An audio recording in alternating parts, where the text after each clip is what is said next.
본 방송에서 제공하는 투자 정보는 투자 판단에 대한 조언입니다. 방송에서 제공하는 주식의 가치, 가격 상승 및 가격 하락에 대해서는 방송사에서 보장하지 않습니다. 이 시각 헤드라인 뉴스입니다. 이용섭 일자리위원회 부위원장이 문재인 정부의 일자리 정책 성공을 위해 정치권을 포함해 노사의 협력을 당부했습니다. 이어 현재 일자리 부족 문제는 상당 부분 대기업과 중소기업 사이의 임금과 또 근로환경 격차에서 비롯된 것이라고 진단한 뒤 중소기업 육성이 일자리 문제 해결의 핵심이라고 강조했습니다. 박용만 대한상공회의소 회장이 문재인 대통령과 주요 그룹 총수와의 회동을 조만간 청와대에 공식 요청하겠다는 입장을 밝혔습니다.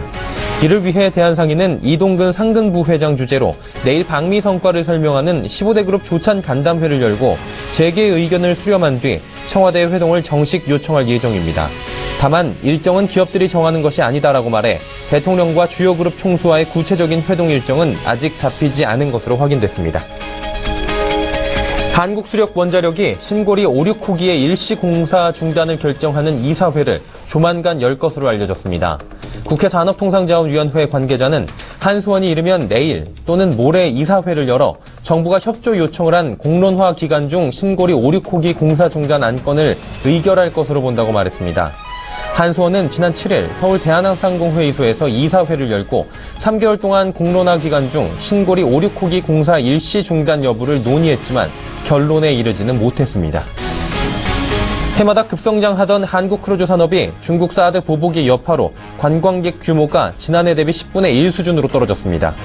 해양수산부 자료를 보면 정기 크루즈가 국내에 처음 기항한 지난 2005년 3만 명에 불과했던 크루즈 관광객은 해마다 급증해 지난해에는 195만 명에 달했습니다. 올 들어서도 2월까지는 지난해 대비 80% 이상 증가하며 연간 관광객 200만 명을 무난히 넘길 것으로 예상됐는데 중국 정부가 한국 단체 관광을 금지한 지난 3월엔 지난해 같은 달의 절반 정도에 불과한 5만 4천 명, 5월과 지난달에는 10분의 1 이하인 만여 명으로 줄었습니다. 시청자 여러분 안녕하십니까. 오늘장 내일장 일부 서정덕입니다. 월요일장입니다. 월요일장에 우리 시장은 큰 폭은 아니지만 소폭 상승하는 모습을 보여주고 있습니다. 삼성전자의 신고가 경신 그리고 금융주의 선전 정도가 지수를 소폭이나마 이끌고 있는 모습인데요. 이를 제외하면 이렇다 할 모멘텀은 보이지 않고 있는 상황입니다. 그러다 보니 가는 IT 종목들 여전히 가고 있고요. 또 못 가는 종목들은 여전히 못 갑니다. 사상 최고 분기 실적을 지난주 금요일에 발표한 삼성전자 그리고 삼성그룹주들은 오늘 잘 달립니다. 하지만 실적이 좋지 않은 IT주들은 또 선별적으로 움직입니다. LG전자가 좀 대표적이라고 할 수 있겠고요. 또 금융주 같은 경우에는 미국의 금리 상승과 긴축에 대한 긍정적인 평가를 받으면서 오히려 지수는 계속해서 가고 있고 보험업종도 잘 달립니다. 하지만 중국의 사드 목리에 잇따른 악재로 인해서 화장품주, 중국 소비 관련주들은 오늘도 된소리를 맞고 있는 상황입니다. 참 2400선을 향해 달리고 있는 코스피인데 업종별로 달라도 너무나도 다른 모습입니다. 이번 한 주 어떤 방향성을 저희는 봐야만 할지 오늘장 내일장 일부에서 한번 확인해 보시길 바랍니다. 자, 지수부터 체크하도록 합니다. 코스피입니다. 코스피 지수 2384포인트입니다. 큰 폭은 아니지만 소폭이나마 상승하고 있고요. 2380포인트 중반대에서 현재 거래가 되고 있는 모습입니다. 일단은 삼성전자 또 최고가 경신 나오고 있는데요. 오늘의 장의 흐름은 삼성전자 일부 금융업종이 이끌고 있다라고 말씀드린 바가 있습니다. 일중 흐름들 살펴보도록 하죠. 일중 흐름 살펴보면 장 초반에 2378포인트까지 빠졌다가 다시 지수가 올라와서 2390포인트 부근까지 올라갔습니다. 그리고 현재는 딱 중간 정도인 2384포인트에서 거래가 되고 있다라고 체크가 되고 있는 상황이고요. 수급 주체를 한번 확인해 보도록 하겠습니다. 수급 주체 개인 외국인이 팝니다. 개인 287억 원 팔고요. 외국인이 654억 원 팝니다. 그리고 기관이 682억 원 반대로 사는데 금융투자 293억 원, 투신 8억 원, 연기금 453억 원, 전주체가 골고루 매수에 나서고 있고 연기금이 특히나 오늘 좀 많이 사는 모습입니다. 자, 이제 시총 상위주들 살펴보도록 하겠습니다. 삼성전자, SK하이닉스, IT 관련주들은 오늘 오른다고 말씀드렸는데요. 삼성전자 사상 신고가 경신 다시 한번 했습니다. 역대 분기 실적이 워낙에 잘 나왔기 때문에 금요일 하루 조금 빠지고 다시금 올라오는 모습. 그리고 SK하이닉스가 다음 타자인데 SK하이닉스도 최고 실적이 지금 기대가 된다라는 이야기가 나오면서 금요일장이 좀 빠졌지만 오늘 다시금 반등합니다. 현대차 하락하고요. 삼성물산, 삼성그룹주들 오늘 모두 잘 달리는 모습들 보여주고 있습니다. 다음 시총 살펴보도록 하겠습니다. 자, 네이버 하락합니다. 어느새 80만 원 초반까지 밀려 내려왔고요. 한국전력도 오늘 700원 정도 하락합니다.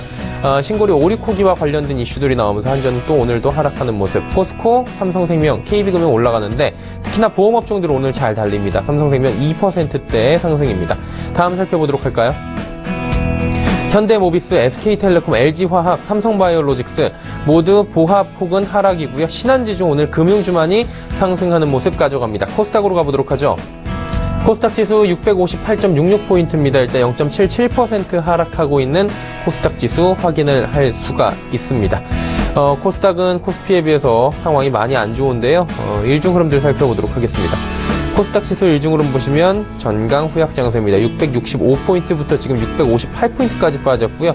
현재 지수의 자리가 오늘의 저점이다, 일중 저점이다 라고 체크가 됩니다. 수급 주체 확인해 보도록 하겠습니다. 수급 주체 보면 개인만이 삽니다. 551억 원 사고요. 기관이 132억 원 팝니다. 외국인은 391억 원 순매도하고 있는 모습이고 금융투자가 105억 원 팔고 투시는 76억 원 삽니다. 연기금도 6억 원 사고 있고요. 자, 이제 시총 상위주들 살펴보도록 하죠. 시총 셀트리온, 메디톡스, CJENM, 로엠 모두 하락합니다. 메디톡스가 시총 2위로 올라온 모습 확인을 하실 수가 있는데 카카오가 오늘 코스피로의 이전 상장이 있었습니다. 그러다 보니까 메디톡스가 시총 2위까지 이제 올라오는 모습. 한 계단씩 모두 올라왔고요. 코미판만이 0.28% 상승합니다. 다음 살펴보도록 하죠.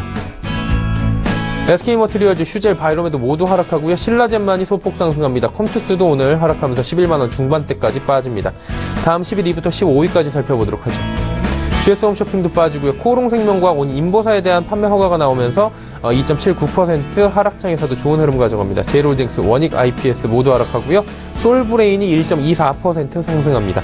자, 이제 원달러 환율 만나보도록 하겠습니다. 원달러 환율 오늘 급락합니다. 1149원 30전, 1150원이 살짝 깨져 있는 상황이고요. 원화 강세 오늘 일어나고 있습니다. 국내 양 증시 흐름 여기까지 살펴보도록 하겠습니다.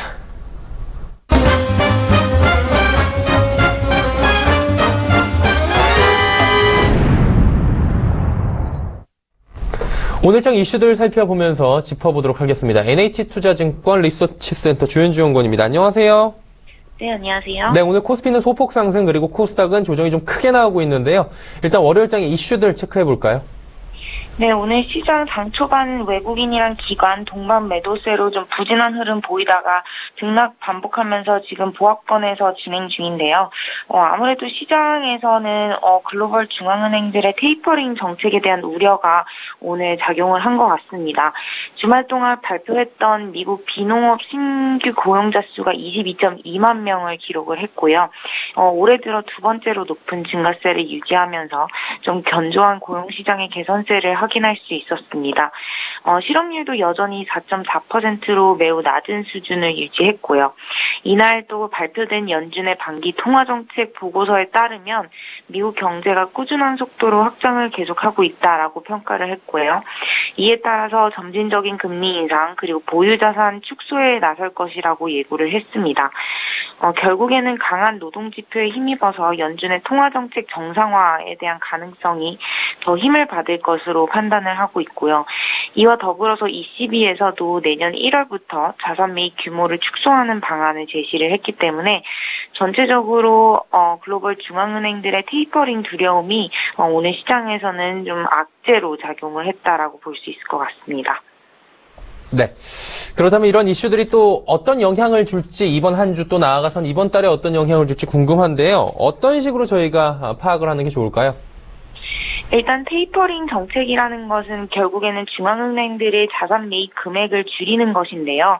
이렇게 자산 매입 금액을 줄이는 것은 사실 경제랑 금융시장에 충격을 주지 않기 위한 연착륙 정책을 의미를 합니다. 그래서 과거에 2013년, 2014년에 연준의 테이퍼링 정책 발표랑 실행 과정을 좀 살펴보면 주식시장이 하락을 했었는데요. 사실 이것은 익숙하지 않은 것의 두려움 때문이라고 판단을 할 수 있을 것 같습니다. 오히려 실제로 자산 매입 규모가 축소가 진행이 되면서 주식시장은 비교적 양호한 흐름을 보였거든요. 또 실질적으로 이 자산 매입 금액을 축소하는 시기는 빨라야 올해 말 그리고 내년 초이기 때문에 이에 대한 경계감이 지금 여름부터 시작된다라는 거는 좀 이르다라고 판단을 하고 있습니다. 이 경계감은 오히려 10월 전후가 될 것으로 보고 있고 오히려 3분기까지는 주식시장의 상승 흐름은 유지될 것이라고 저희는 보고 있습니다. 일단 이 상승 흐름이 유지될 수 있는 가장 큰 이유는 완만한 글로벌 경제 성장 기조가 유지되고 있는 가운데 중앙은행들의 통화 완화 정책이 올해 말까지 지속되기 때문인데요. 그렇게 되면 이 풍부한 유동성 장세가 상승 랠리를 지탱시킬 것이라고 저희는 보고 있습니다. 특히 2분기에 양호한 실적 그리고 3분기 실적 컨센서스를 보시면 지속적으로 상향 조정이 되고 있기 때문에 강세장의 환경은 3분기까지 지속될 수 있는 여건이고요. 최근에 경기 부진에 대한 우려 존재하면서 가치주에 대한 차익 실현 욕구가 확대되고 있습니다.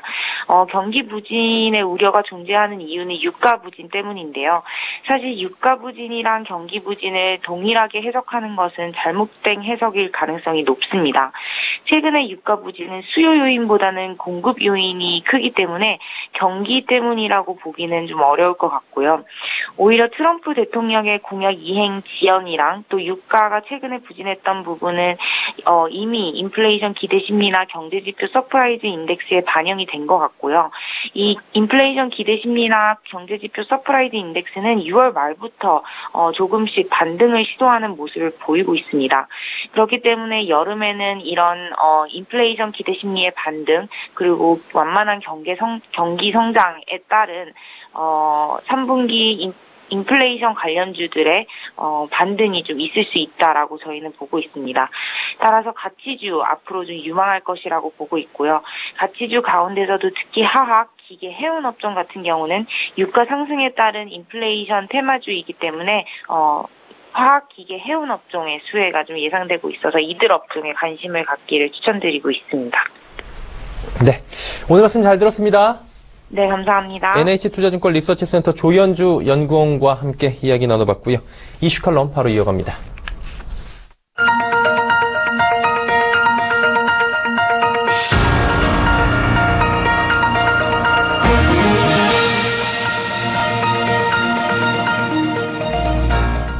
마켓 리더들과 함께하는 시간 이슈 칼럼 시간입니다. 오늘은 미중산업경제연구소 조용찬 소장과 함께합니다. 소장님 안녕하세요. 예, 안녕하십니까. FOMC 의사록부터 좀 여쭙도록 하겠습니다. 이곳을 보니까 옐런 의장이 금융정책 정상화에 좀 적극적으로 나서고 있다 이렇게 시장에서는 해석을 하고 있더라고요. 이제 이번 주 수요일 목요일 봐야 되는데 FRB 의장의 정례 의회 증언이 이제 예정이 돼 있고 이곳에서 좀 더 구체적인 내용이 나올 것으로 시장은 예상하고 있는데 구체적으로 어떤 증언들 어떤 내용이 담길까요? 네, 이번 주 의회 증언에서는 보유자산 축소 방침을 밝힐 것으로 보여지고요. 또한 자산 압축 시기도 비교적 조기 실시하겠다. 그리고 대상 증권까지도 언급할 가능성이 높아질 것으로 보여집니다. 이외에도 현재 그 ISM 제조업 지수가 3년 만에 최고치를 기록한 상태고요. 6월 고용 증가율이 20만 명을 상회할 정도로 경제와 관련된 긍정적인 신호를 주고 있기 때문에 물가 안정뿐만 아니라 고용 최대화라는 FRB의 임무를 달성하기 위해서 적절한 금융 정책을 추진할 것이라는 점도 아울러서 같이 밝힐 것으로 예상이 되는데요. 이 때문에 완만한 금리 인상이라는 방침대로 진행이 된다면 올해 중 한 차례 0.25% 정도 금리 인상이 예상이 되는데요. 금리 선물 시장에서는 12월 금리 인상 확률은 현재 58% 전후로 지금 높아져 있는 상태입니다. 의회 증언 뒤에는 7월 FOMC가 개최가 될 예정인데요. 여기서는 보유자산 축소와 관련된 심도 있는 메시지가 발표될 가능성이 높습니다. 개시 시기와 대해서는 연말까지 경제 상태를 확인하는 소극론보다는 9월 FOMC부터 실시되는 조기 개시론이 선택될 가능성이 높기 때문에 아무래도 강한 메시지가 전달되면은 10년물 국채 수익률 같은 경우에는 단기적으로 지난번 고점인 2.65%를 돌파하는 그런 상황도 연출될 수 있겠고요. 달러 강세 그리고 주가는 좀 조정 국면에 줄 가능성이 있다는 점에서는 시장에 충격은 줄 수 있는 만큼 이번에 어떤 내용을 주느냐에 따라서 주시장의 변동성도 커질 수 있을 거로 보여집니다. 네, 그리고 이제 지난주였죠. 홍콩 반환 20주년 기념식이 있었는데 이 뒤에 중국하고 홍콩 본토를 잇는 이른바 이 채권퉁이 개통이 됐다고 합니다. 미국, 일본에 이어서 세계 3위 규모고 그러다 보면 이제 뭐 채권 시장으로 해외 투자자들이 개방이 된 거잖아요. 그럼 위원화는 또 강세를 보이지 않을까? 뭐 이런 얘기들이 나오고 있는데 어떻게 보십니까, 이 부분은? 네, 중국의 채권 시장 규모는 한 10조 달러 정도 되고 있고요. 외국인 투자가의 그 보유 비중은 1.2% 정도로 상당히 낮기 때문에 잠재 성장성은 상당히 높게 평가가 되고 있습니다. 이 때문에 JP 모건이라든지 시티그룹 같은 경우에는 채권 국제 지수에 중국을 편입시키기도 했는데요. 하지만 기대와 달리 단기간에 많은 자금들이 유입될 가능성은 거의 없어 보입니다. 이는 채권 수익률이라는 것은 명목 성장률의 물가를 반영해야 되는데 중국의 채권 수익률은 성장률에 비해서 상당히 낮기 때문에 시장이 왜곡되어 있는 현상들을 국제 투자가들이 썩 반기지 않는다는 점이고요. 둘째는 중국 정부가 자본 규제를 강화시키고 있습니다. 이 때문에 돈을 벌어도 차익을 실현시켜서 해외로 빠져나가는 데도 어려움을 겪게 되고요. 또 인위적인 환율 조작 때문에 국제화라든지 자본화에 역행된다고 판단하고 있기 때문에 그렇습니다.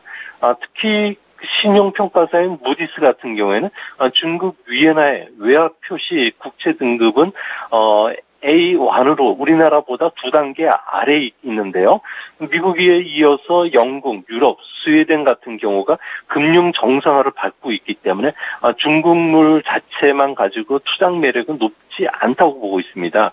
채권통이 활성화되려면 해외 투자가들이 중국에 투자하는 북방 루트뿐만 아니라 중국 투자가들도 홍콩에 투자하는 남한 루트도 실시가 돼야 되는데 이를 위해서는 자본시장의 개방, 위엔화의 그 변동 환율제라는 대전제 조건을 충족시켜야 되는데 이런 충족을 시켜주지 못한다는 점에서는 정부 정책 기대감보다는 시장의 그 반응은 좀 썰렁하지 않을까 보여지고요. 그런 측면에서 보면 위엔화 같은 경우에는 현재 1달러에 6.8유엔 전후에서 환율 방어에 나서지만 당대 이후에는 심리적인 마지노 노선이라고 할 수 있는 1달러에 7유엔 선도 위협받는 하락 압력이 나타나지 않을까 보여집니다.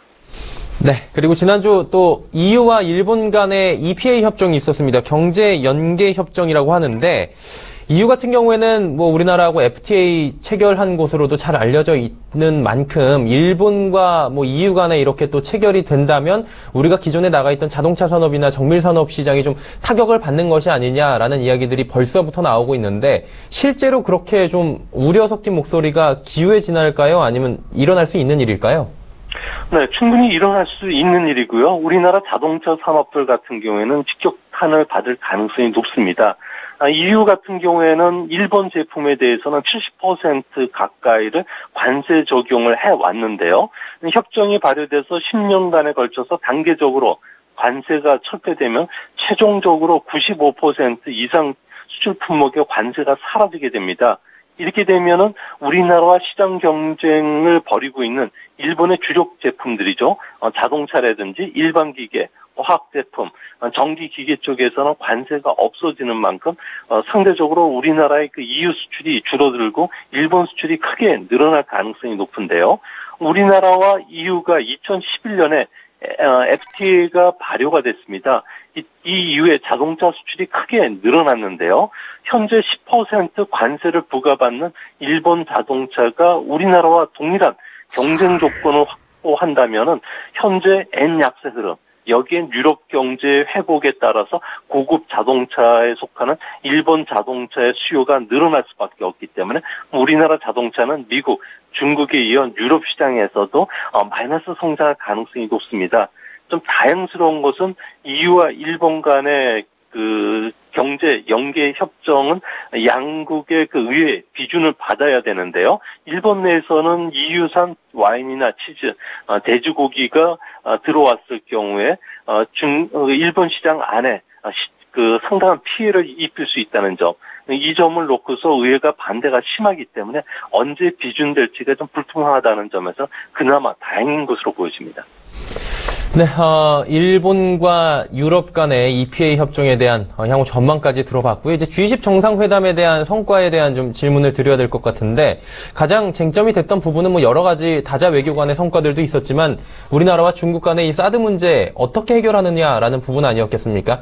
일단 시진핑 주석이 안 된다라는 불가 방침을 다시 한번 고수를 하고 있고, 이 부분에 대해서 일단 중국의 몽리다라는 평가들이 굉장히 많은 상황입니다. 실제로 그러다 보니 우리 주가도 관련주들이 흔들흔들 거리는 모습인데 어떻게 보십니까, 이 부분은?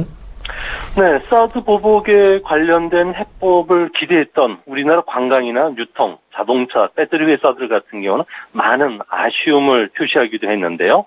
제기 같은 경우에는 시 주석이 아시아 태평양 경제 협력 정상회의라든지 스위스 다보스 포럼, 1대1로 국제 포럼에서는 자신이 자유무역의 수호자가 되겠다고 잇따라 천명을 했습니다. 그런데도 중국이 우리나라에서 목리를 부리고 있고, 또 우리나라뿐만 아니라 대만, 일본, 베트남에 대해서도 중국 주도의 세계 질서에 도움이 되지 않으면 치졸한 수준의 경제 보복을 하고 있기 때문에 세계는 이율 배반적이라는 그 목소리를 한 목소리를 내고 있는데요. 중국이 G2 국가로 성장했으나 정치와 경제를 좀 구분하지 못한 상태고요. 또 주변국이나 약세국에 대해서는 눈에 보이지 않는 비관세 장벽을 동원한다든지 수출 기업이나 현지 진출 기업에 대해서 마케팅을 괴롭히는 그 불합리한 행동을 꺼리낌 없이 해오고 있습니다. 국제 질서나 규범 등을 활용해서 부당한 통상 압력을 더 이상은 우리나라도 용인하지 않는다는 강경한 자세를 보여야 되겠고요. 또 중국은 자유무역을 표방하는 리더 국가가 되겠다고 선언했던 만큼 국제적으로 이 문제를 제기함으로 인해서 중국 자체가 여기에 민감하게 반응할 수 있게끔 대처해야 되지 않을까 생각이 듭니다. 네. 새 정부, 한마디로 문재인 정부 출범 이후에 중국과의 관계 개선에 대한 기대감들이 굉장히 많지 않았습니까, 실제로. 롯데마트 중국 홈페이지가 다시 운영이 되고 여러 가지 관련주들이 올라가고 그랬었는데, 결국에 따지고 보면 사드 보복 문제가 끝난 게 아니고 다시 원점으로 돌아온 거라고 보는 측면이 많은 만큼 좀 장기화에 대해서도 어떻게 좀 가능성을 열어둬야 되는 거 맞는 거겠죠? 네, 현재 중국 정부가 취하고 있는 스탠스는 아무래도 당대 그 11월 달까지는 계속 진행이 될 수밖에 없을 거로 보여지는데요. 한중 정상회담을 앞두고서 북한이 ICBM을 발사했지만 추가 제재에 지금 반대하고 있는 상태고요. 또 방어책인 사드 철회를 계속 요구한 것은 우리나라를 대상으로 해서 견제하는 것이 아니라 미중 간의 패권 경쟁이 현실화됐다는 것을 의미합니다. 이 때문에 긴 시각에서 보면은 동아시아에서 권력 이동이 시작이 됐던 만큼 미국과의 그 중국이 충돌을 대비해서 안보를 경제에 앞세운 것으로 보여집니다. 북핵 위험이 어느 때보다 좀 엄중한 환경 속에서 한미 동맹 환경 하에 사드 배치를 철회할 수가 없는 상황이기 때문에 중국의 한미 동맹 경제라든지 사드 보복은 앞으로도 더 노골화될 가능성이 있고요. 또 교묘해질 가능성도 있다는 점도 참조해 주시기 바랍니다. 그러면 이제 최근에 사드 보복이 계속해서 이루어지고 있다는 건데 어떤 식으로 이루어지고 있고 관련 업계들의 타격은 어느 정도 되는지 이 부분도 체크를 분명히 해봐야 될 것 같아요. 어떻습니까? 네, 가장 타격을 받은 것은 관광업계인데요. 중국의 단체 관광객이라든지 부정지선 운항이 중단되면서 올해 1월부터 5월까지 중국인의 관광객은 199만 명에 그쳤습니다. 작년 같은 기간에 비해서 100만 명의 유코가 줄어들었는데요. 이 때문에 지난 5월 우리나라의 여행 수지 같은 경우에는 22개월 만에 최대 적자인 13억 달러를 기록했고요. 제일 먼저 항공업계의 매출 감소가 직격탄을 받았습니다. 이뿐만 아니라 유코들이 즐겨 찾는 면세점의 경우에는 적자를 이기지 못해서 공항 면세점 운영권을 반납하는 회사도 나왔고요. 또 면세점 면적 축소 축소는 대부분의 영업점장에서 일어나고 있는 상황입니다. 또한 그 불필요한 경비를 줄이기 위해서 직원들에 나눠줬던 그 법인카드 회수뿐만 아니라 팀장급 간부들이라든지 임원들은 지금 연봉을 반납하는 사태까지 발생했고요. 또 사드 보복이 지금보다 더 길어졌을 경우에는 아무래도 유효 의존도가 높은 그 면세점 같은 경우에는 역선장 할 뿐만 아니라 카지노, 관광호텔, 화장품 업계에도 구조조정의 칼날은 피해가기는 어려울 것으로 보여집니다. 그러다 보니까 중국 현지에서 사업 철수하는 기업들이 굉장히 많다라고 저희도 직접 보도를 해드리고 있는데, 이마트도 그렇고, 롯데 홈쇼핑도 그렇고, CJ 쇼핑도 그렇고, 대다수가 많이 하더라고요. 구체적으로 어떻게 됩니까? 네, 우리나라 이마트 같은 경우에는 20년 만에 중국 철수를 결정한 상태고 지금 철수가 진행되고 있는 것으로 보여집니다. 사업장을 완전 철수 결정을 내리기는 상당히 쉽지 않은데요. 하지만 우리만 떠나는 게 아니라 세계 최대 제조 회사라고 할 수 있는 소니라든지 세계 최대 하드 드라이버를 생산하는 시게이트는 물론이고 홈디포, 베스트바이, 레브론, 로레알, 마이크로소프트, 샤프 등도 중국 시장에서 지금 떠나오고 있는데요. 미국의 상공회의소에 따르면은 회원사로 등록된 기업이 중국 안에서 532곳이나 되는데 이 중에 4분의 1이 중국을 떠나기로 결정했고요. 독일 기업들도 속속 중국에서 사업을 철수하는 기업들이 많아지고 있다고 합니다. 우리뿐만 아니라 세계 다른 나라들도 경영 기법이라든지 기술 노하우를 가져왔을 경우에는 크게 환영을 받았지만 이제는 이런 기술이나 자본 축적도 어느 정도 중국 기업이 되고 있기 때문에 혜택을 하나씩 계속 줄여나가는 상황입니다. 이 때문에 최근 들어서 엄격한 자본 규제로 인해서 해외 송금까지 막혀 있기 때문에 우리나라 기업들은 더 많은 기업들이 계속 사드 외에 다른 이유로라도 계속 철수하는 그런 모습입니다.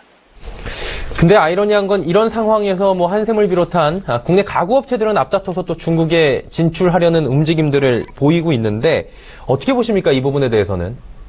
네, 우리나라 내수 시장이 아무래도 적다 보니까 해외로 나가는 기업들이 많은데요. 한샘 같은 경우에는 상하이 푸시 지역에 매장을 지금 개설할 예정인데요. 100억 원 정도를 투자해서 국내 매장보다는 50% 큰 3,800평 규모로 마련한다고 합니다. 중국은 부동산 경기가 여전히 화랑이기 때문에 연간 한 600억 원 정도의 매출은 올릴 수 있을 거로 보고 있고요.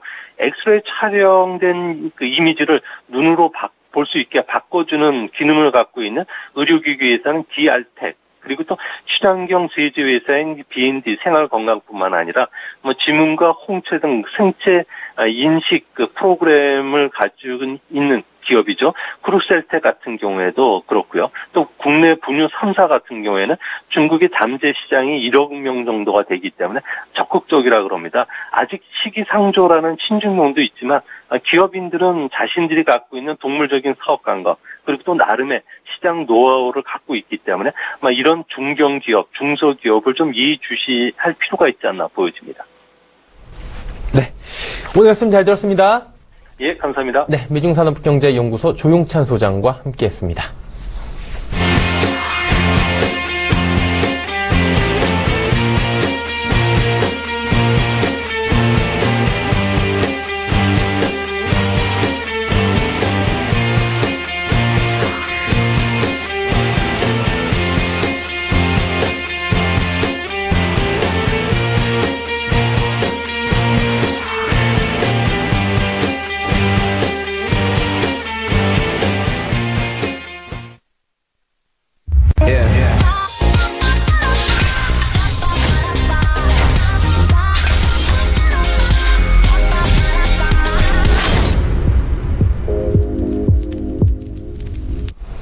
평택 촌놈의 정석 투자 시간입니다. 정호영 대표와 함께합니다. 안녕하세요.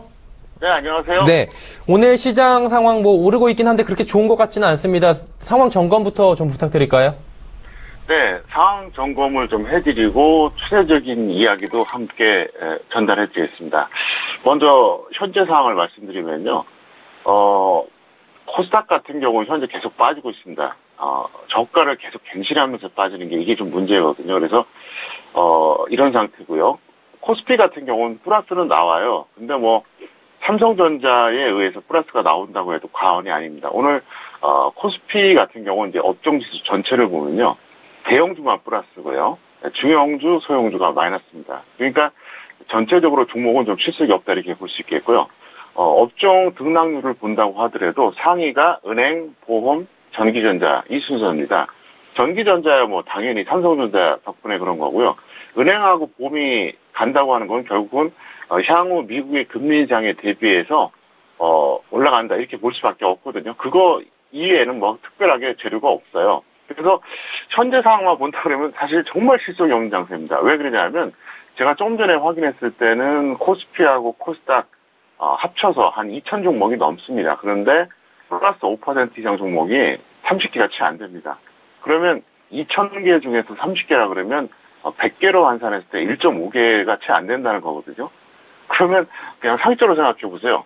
100종목이 있는데 거기서 플러스 5% 이상 종목이 1.5개라고 생각하면 어떻습니까? 대부분의 투자자들은 수익 내기 어려운 장세죠. 그래서 제가 계속해서 말씀을 드리지만 삼성전자에 의해서 지수가 올라가는 게 절대 좋은 게 아닙니다. 실속이 없다는 걸 좀 말씀드리겠고요. 제 판단으로는 그렇습니다. 어쨌든 삼성전자가 다시 한번 240만 원대 넘어가면서 또다시 한번 급등해 주려고 그러는데 생각보다 지수는 안 따라가고, 더 문제가 뭐냐, 코스닥은 되려 내려가고 있다는 거예요. 그러니까 쏠림 현상이 더 심화되다 보니까 어떻게 되겠습니까? 이렇게 되면은 제가 볼 때는 정말 개인 투자자들도 뭐 실속이 없겠지만 아마도 제가 볼 때는 외국인이나 기관 펀드도 그렇게 실속은 없을 것 같습니다. 그리고 이번에 추세적인 거 말씀드릴게요. 7월 7일이었죠. 그러니까 금요일이었었는데요. 그때 노무라증권에서 발표한 내용이 있었어요. 그 내용이 뭐냐면 코스피는 연말까지 2,600선을 갈 것이다, 이렇게 설명을 한 게 있었습니다. 근데 이 방송 통해서 또 제가 저녁 방송 때 항상 했던 얘기 있었죠. 저는 분명히 5월 중순부터 이렇게 얘기했습니다. 코스피가 조정을 받으면 2,600선까지 가고 안 받으면 2,500선까지 갈 것이다. 그리고 적어도 가을까지는 크게 걱정할 게 없다, 이렇게 얘기했었거든요. 그래서 어쨌든 노무라증권이나 저나 2,600선에 대한 가능성은 둘 다 열어놓고 있다, 이렇게 볼 수 있겠고요. 저는 5월 중순부터 그렇게 이야기한 게 뭐냐면 결국 그거예요. 이게 일부 대형주만 움직였을 경우에는 지수는 갑니다. 그런데 이게 일종의 낙수 효과가 없어요. 우리가 이제 경제적 어떤 용어로 얘기할 때 낙수 효과를 얘기하잖아요. 우량주에서 수익 난 다음에 그게 조정받고 그 종목들이 다시 순환되면서 골고루 이게 돌아가야 되는데요. 지금 그게 안 나타난다는 거예요. 그래서 이렇게 되면 지수가 아무리 가도 의미가 없어요. 예를 들어서 뭐 선물 옵션 한다고 하면 모르겠지만 그렇지 않고 현물하시는 분들 입장에서는 아마도 그 생각을 하실 겁니다. 뭐 짧게는 5년, 길게는 한 15년 정도 주식하시는 분들은 지금 대세 상승직이 맞나? 이런 생각을 아마 분명히 하실 거예요. 왜냐하면 저처럼 거의 한 29년 한 사람 눈에는 그렇게밖에 안 보이거든요. 그래서 지금은 어쩔 수가 없어요. 일단 우량주 같은 경우에는 여러분들이 짧게 보시고 개별주는 정말 움직이지 않은 바닥형 종목 보고 기다릴 수밖에 없겠고요. 정말 안타깝다 이런 생각을 할 수밖에 없는 게 좀 조정을 받아야 되는데 하는 이런 생각은 전 역시 변함이 없습니다. 네, 그렇다면 오늘 어떤 업종이나 테마의 움직임이 좀 활발합니까? 네, 업종 같은 경우 현재 보험이 가장 좋습니다. 그래서 보험 같은 경우에는 이미 탄력받은 종목에 대해서는 최소 5일선, 웬만하면 21선 늘리목 매수해 주시고요. 아직 움직이지 않은 보험주도 있거든요. 그거는 지금이라도 중기 투자하셔도 문제가 없다고 생각합니다. 그래서 그쪽 보시기 바라겠고요. 테마주는 이제 에너지 저장 시스템, 그러니까 ESS 테마인데요. 이쪽에서는 이제 일부 종목은 올라가고 일부 종목은 올라가지 않습니다. 그래서 올라가지 않는 쪽으로 여러분들이 베팅해 보시면 될 것 같습니다. 볼만한 종목 있으면 한 몇 종목 꼽아 주시죠. 네, 우량주부터 말씀드리겠는데 첫 번째 오리온입니다. 오리온이 이제 오리온 홀딩스하고 같이 다시 상장이 되면서 주가가 약간 변동이 생겼는데요. 이 종목은 보유자 홀딩하시고 미보유자는 전업 단위기로 최저가 전후가 오면 매수해 주시기 바랍니다. 그리고 하나생명인데요. 이 종목은 이렇게 해주세요. 보유자는 매도 후에 재매수를 해주세요. 그러니까 지금 계속 끌고 가긴 좀 불안하고요. 크게 아쉬운 게 없기 때문에 최근에 뭐 보름 전, 한 달 전 잡은 분들은 아마도 대부분 다 평가해 줄 겁니다. 그래서 매도 후에 재매수해 주시기 바라겠고요. 미보유자는 전업 단위로 21선 매매해 주시기 바라겠습니다. 개별주 앤 테마주입니다. 개별 중에서는 먼저 MPK입니다. MPK 같은 경우 보유자 계속 홀딩해 주시고요. 미보유자는 전업 단기로 5일선 매매해 주시면 무리가 없을 것 같습니다. 그리고 나노신소재가 있습니다. 이 종목은 최근에 많이 급등을 해줬어요. 그래서 이 종목 같은 경우에는 뭐 특별하게 여러분들이 계속 홀딩하기보다는 차라리 매도 후에 재매수해 주기 바라겠고요. 없는 분들, 그러니까 미보유자들은 전업 단기로 21선에서 매수해 주시면 문제가 없을 것 같습니다. 네. 장 마감까지 투자 전략 어떻게 가져가면 좋을지 월요일장에 대한 조언 부탁드립니다. 네. 이렇게 하겠습니다. 현물 같은 경우에는 이렇게 하세요. 현물 같은 경우에는 현재 어쨌든 보험주하고 은행주 좋은데 은행주 좀 부담스럽고요. 보험주 중에서 아직 가지하는 것들이 있을 겁니다. 그쪽에서 여러분들이 배팅해 보시면 될 것 같고요. 전기전자는 일부 개별주와 삼성전자만 가는 이런 흐름인데 제가 볼 때 전기전자는 이제 확실히 조정받은 종목들, 우량주들도 좀 나오고 있거든요. 그쪽에 배팅해 주면 될 것 같고요. 사생 같은 경우에는 지금 만약에 313.00포인트 이상에서 매도하신 분들은 그냥 오늘 하루 정도 홀딩 하시고요. 그게 아니면은 좀 기다렸다가 매도하시면 될 것 같고요. 제가 볼 때는 코스닥에 있는 종목들이 현재 전체적으로 좋지 않으니까 전체 종목 수만 잘 조절해 주시고 비중 한 50% 정도 하면은 무리가 없을 것 같습니다. 네. 오늘 말씀 감사합니다. 네, 감사합니다. 네, 평택촌놈 정오영 대표와 함께 이야기 나눠봤습니다. 자, 오늘장 내일장 1부 함께 하고 계시고요. 잠시 뒤 2부 예고해드립니다. 라이브 매매 타임 준비가 돼 있고요. 많은 종목들 짚어보는 시간이죠. 종목 상담 열려 있습니다. 아래 번호 나갔습니다. 100원의 정보 이용료 추가된 샵 0082번으로 보내주시면 되는데 두 분의 전문가와 함께합니다. 메리츠종금증권 장규환 부장, AR인베스트먼트 오현진 팀장과 함께하도록 하겠습니다. 잠시 뒤 2부에서 뵙겠습니다. 고맙습니다.